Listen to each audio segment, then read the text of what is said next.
Ration പ്രതിസന്ധി പരിഹരിക്കാൻ പുതിയ സെർവർ വാങ്ങാൻ 3.54 ലക്ഷം രൂപ ധനവകുപ്പ് അനുവദിച്ചു. റേഷൻ വിതരണവും മസ്റ്ററിംഗ് പ്രതിസന്ധിയിൽ ആയതോടെയാണ് പുതിയ നീക്കം. ടിൻഡു ദാസ് കൂടുതൽ വിവരങ്ങളുമായി ചേരുന്നു. ടിൻഡു, വിശദാംശങ്ങൾ. അനു, 2022 റേഷൻ പ്രതിസന്ധി പരിഹരിക്കാനായി ഇപോസ് സംവിധാനം കൊണ്ടുവരുന്നത്. അതായത് ഇപോസ് സംവിധാനത്തിൽ പിന്നീട് സെർവറും മാറ്റുന്നത് 2022 800-ലധികം ഉപഭോക്താക്കൾ ഒരേ സമയം കേരളത്തിൽ എവിടെ നിന്നും ഇപോസ് മെഷീനിലൂടെ റേഷൻ വാങ്ങുന്ന സമയത്ത് ഈ ഇപോസ് മെഷീൻ സംവിധാനം മന്ദഗതിയിലാവും. തുടർന്നാണ് IT മിഷനും കേരള സ്റ്റേറ്റ് ഡേറ്റാ സെന്ററുമായി ചേർന്ന് പുതിയൊരു സെർവറിലേക്ക് മാറുന്നത്. അന്നും ധനവകുപ്പ് സമാനമായ രീതിയിൽ തുക അനുവദിച്ചിരുന്നു. 2023 സമാനമായ രീതിയിൽ തന്നെ ഇപോസ് മെഷീൻ തകരാറിലാവുകയും റേഷൻ വിതരണങ്ങൾ മുടങ്ങുകയും ചെയ്തിരുന്നു. അന്നും സമാനമായ രീതിയിൽ തന്നെ ഇത്തരത്തിൽ പുതിയ സെർവർ വാങ്ങുമെന്നൊരു തീരുമാനത്തിലേക്ക് എത്തിയിരുന്നു. 2024 ഈ വർഷത്തെ തുടർച്ചയായി 3-ാം തവണയും സെർവർ മാറുന്ന തീരുമാനത്തിലേക്കാണ് സംസ്ഥാന സർക്കാർ അല്ലെങ്കിൽ ഭക്ഷ്യവകുപ്പ് എത്തിയിരിക്കുന്നത്.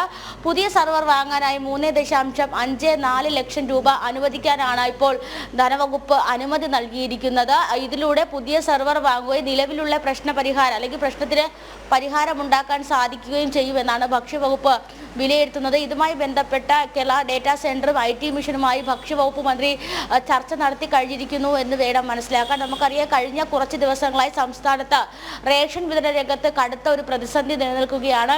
ഇപോസ് മെഷീന്റെ തകരാറ് കാരണം, അതുപോലെ തന്നെ മസ്റ്ററിങ്ങും ഒരേ സമയത്ത് നടക്കുന്നതാണ് ഇത്തരത്തിലുള്ള പ്രതിസന്ധിക്ക് കാരണമെന്നാണ് നിലവിൽ ഭക്ഷ്യവകുപ്പിന്റെ ഭാഗത്തുനിന്നുള്ള വിശദീകരണം. നമുക്കറിയാം, ഞാൻ നേരത്തെ സൂചിപ്പിച്ചതുപോലെ തന്നെ 800-ലധികം ആളുകൾ ഒരേ സമയം തന്നെ സംസ്ഥാനത്തിന്റെ ഏത് ഭാഗത്തു നിന്നും റേഷൻ വിതരണത്തിന്റെ ഭാഗമാകുമ്പോൾ ഇപോസ് മെഷീൻ അല്ലെങ്കിൽ സെർവർ തകരാറിലാവുന്ന ഒരു സ്ഥിതിയിലേക്ക് പോകുമെന്ന് നേരത്തെ തന്നെ ഇത് ഭക്ഷ്യവകുപ്പിന് അറിയാമായിരുന്നു.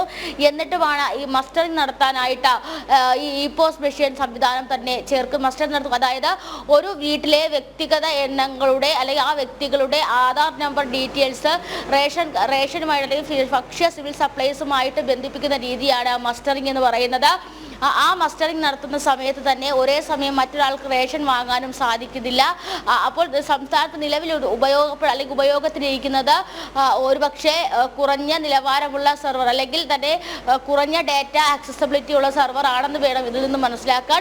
അതുകൊണ്ട് തന്നെയാണ് ഇത്തരത്തിലൊരു പുതിയ സെർവറിലേക്ക് മാറാനുള്ള തീരുമാനത്തിലേക്ക് എത്തുന്നത്. കഴിഞ്ഞ വർഷങ്ങളിലൊക്കെ മസ്റ്ററിംഗ് പെൻഷൻ വിതരണത്തിന് മാത്രമേ ഉണ്ടായിരുന്നുള്ളൂ. പക്ഷേ അതിൽ നിന്നൊക്കെ വിഭിന്നമായി ഇത്തവണ ഈ ഭക്ഷ്യസാധനങ്ങൾ വിതരണം ചെയ്ത് റേഷൻ വിതരണങ്ങളും ചെയ്യുന്നതുമായി ബന്ധപ്പെട്ട് മസ്റ്ററിംഗ് സംവിധാനം കൊണ്ടുവന്നപ്പോൾ ഈ ഒരു വിതരണ രംഗം അല്ലെങ്കിൽ റേഷൻ വിതരണ രംഗത്ത് വലിയൊരു പ്രതിസന്ധി നേരിടേണ്ടി വന്നു.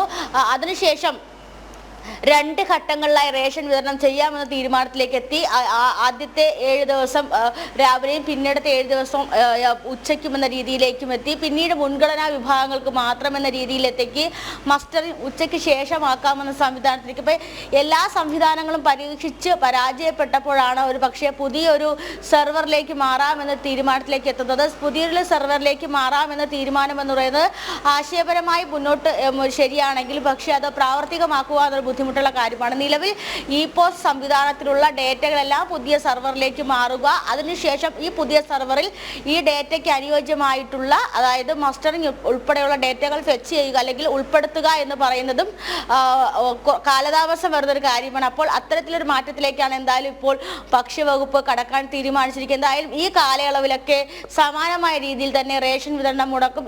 ഇന്നലെയും സംസ്ഥാനത്ത് റേഷൻ വിതരണം മുടങ്ങിയിട്ടുണ്ട്. കാരണം ഞാൻ നേരത്തെ സൂചിപ്പിച്ചതുപോലെ തന്നെ മസ്റ്ററിംഗും റേഷൻ വിതരണവും ഒരേ സമയം നടത്താൻ പറ്റാത്തൊരു സാഹചര്യമാണ്. ആ ഒരു സാഹചര്യത്തിൽ കൂടെയാണ് ഒരു പക്ഷേ ധനവകുപ്പ് ഇത്തരത്തിൽ തുക അനുവദിച്ചിട്ടുള്ളത്.